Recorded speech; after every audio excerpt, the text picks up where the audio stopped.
Medina শহরে যখন গেছে ওরা হাসান হোসেনের কথা আরে সেই বেরোকে কাছে দে ভাই আরে এমন সময় ইমাম হাসান আরে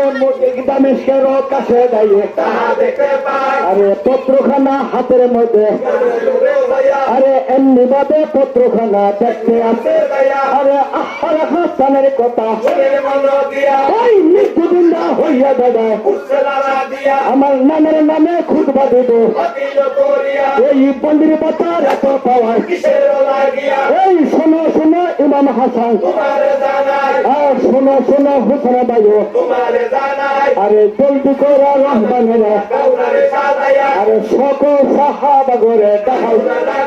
আরে এমন সময় সাহাবাগরে কইতে আরে বন্দির বাচ্চার এত পাওয়ার ওরে আমার গোড়াটা তোমরা